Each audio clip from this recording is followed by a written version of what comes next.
Hi friends, ఇవాల్టి వీడియోలో declaration form అనేది ఎవరు ఫిల్ చేయాలి, ఎలా ఫిల్ చేయాలో వీడియోలో ఇన్ డీటెయిల్‌గా చెప్పడం జరుగుతుంది. సో, ఈ వీడియోని ఎవరు స్కిప్ చేయకుండా చూడండి. అండ్ అలాగే మన ఛానెల్‌ని ఫస్ట్ టైం గనుక విజిట్ చేస్తున్నట్టయితే మన ఛానెల్‌ని సబ్స్క్రైబ్ చేసుకొని పక్కన బెల్ ఐకాన్ కూడా ఆల్ ఆప్షన్‌లో పెట్టుకోండి. అండ్ అలాగే వీడియోలోకి వెళ్ళే ముందు నా యొక్క స్మాల్ రిక్వెస్ట్, కౌన్సెలింగ్ అయ్యే వరకు ప్రతి ఒక్క అప్డేట్ కూడా మిస్ అవ్వకుండా పొందాలనుకుంటే డిస్క్రిప్షన్‌లో ఇవ్వబడిన వాట్సాప్ గ్రూప్‌లో అయితే జాయిన్ అవ్వచ్చు. సో, ఇంట్రెస్ట్ ఉన్న వాళ్ళు మాత్రమే జాయిన్ అవ్వండి. సో, మన వీడియోలోకి వచ్చినట్టయితే ఫస్ట్ ఆఫ్ ఆల్ ఇక డిక్లరేషన్ ఫామ్ అనేది ఏపీ ఓపెన్ స్కూల్ సొసైటీ వాళ్ళు, ఇంటర్మీడియట్ వొకేషనల్ చదివిన వాళ్ళు, అండ్ అలాగే సీబీఎస్ఈ బోర్డు వాళ్ళు, ఈ 3 బోర్డ్స్‌లో ఎవరైతే ఇంటర్మీడియేట్ చదువుంటారో వీళ్ళు మాత్రమే డిక్లరేషన్ ఫామ్ అయితే ఫిల్ చేయాల్సి ఉంటుంది. అదర్ బోర్డ్స్ వాళ్ళు ఎవరు కూడా డిక్లరేషన్ ఫామ్ అయితే ఫిల్ చేయాల్సిన అవసరం అయితే లేదు.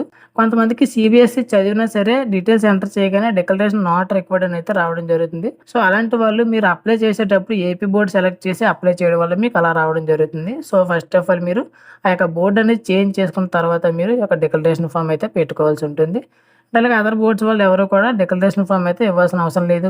ఏపీ బోర్డు కావచ్చు, టీజీ బోర్డు కావచ్చు, ఆర్జీకేటీ వాళ్ళు కావచ్చు, వీళ్ళెవరు కూడా డిక్లరేషన్ అయితే ఇవ్వాల్సిన అవసరం అయితే లేదు. అండ్ అలాగే కొంతమందికి ప్లీజ్ ఎంటర్ వ్యాలిడ్ డీటెయిల్స్ అని అయితే రావడం జరుగుతుంది. సో, అలాంటి వాళ్ళకి ఎందుకు వస్తుందంటే ఆల్రెడీ ర్యాంక్ వచ్చిన వాళ్ళు మళ్ళీ డిక్లరేషన్ ఫామ్ ఫిల్ చేయడానికి ట్రై చేస్తే మీకు అలానే వస్తుంది.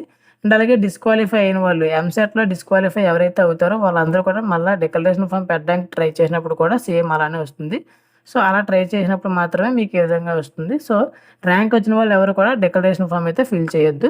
సో, ఇప్పుడు మనం ఈ యొక్క డిక్లరేషన్ ఫామ్ ఎలా ఫిల్ చేయాలో చూద్దాం. ఇక్కడ మనం మీ యొక్క registration number, hall ticket number, mobile number, so 3 enter చేసి సెర్చ్ పైన అయితే క్లిక్ చేయాల్సి ఉంటుంది. సో, సెర్చ్ పైన క్లిక్ చేసినట్టయితే ఈ విధంగా మనకి క్యాండిడేట్ డీటెయిల్స్ అయితే ఓపెన్ అవ్వడం జరుగుతుంది. సో, కొంచెం కిందకి స్క్రోల్ చేస్తే ఇక్కడ మన యొక్క క్యాండిడేట్ డీటెయిల్స్ అన్నీ కూడా చెక్ చేసుకోండి. ఇక్కడ మనకి క్వాలిఫైయింగ్ ఎగ్జామినేషన్ దగ్గర 10+2 సీబీఎస్ అని అయితే రావడం జరిగింది. సో, ఇక్కడ మనకి వేరే బోర్డ్ అయితే ఇంటర్మీడియేట్ వొకేషనల్ వస్తుంది. అండ్ అలాగే ఓపెన్ స్కూల్ అయితే ఏపీఓ ఎస్ఎస్ అని అయితే వస్తుంది.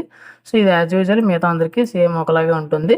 కొంచెం కిందకి స్క్రోల్ చేస్తే ఇక్కడ మనకి క్వాలిఫైయింగ్ ఎగ్జామినేషన్ మార్క్ డీటెయిల్స్ అని అయితే ఉంది కదా. సో, ఇక్కడ మనకి maximum marks, minimum marks including మనం ప్రాక్టికల్స్‌తో కలిపి మనం ఎంటర్ చేయాల్సి ఉంటుంది. సో, మనకు 100కి ఎన్ని వచ్చాయి, అండ్ అలాగే 3 సబ్జెక్ట్స్ కూడా ఎన్ని వచ్చాయో మనం ఇవ్వాల్సి ఉంటుంది. ఇక్కడ మీ యొక్క మార్క్స్ అనేవి ఎంటర్ చేసిన తర్వాత ఇక్కడ మనకి అప్‌లోడ్ సీబీఎస్ఈ 10+2 మార్క్స్ మెమో అని ఉంది కదా. సో, అక్కడ మనం చూస్ ఫైల్ పైన క్లిక్ చేసి మన యొక్క మార్క్స్ మెమో అయితే అప్‌లోడ్ చేయాల్సి ఉంటుంది. సో, అది మనం 300 కేబీ లోపే ఉండాలి.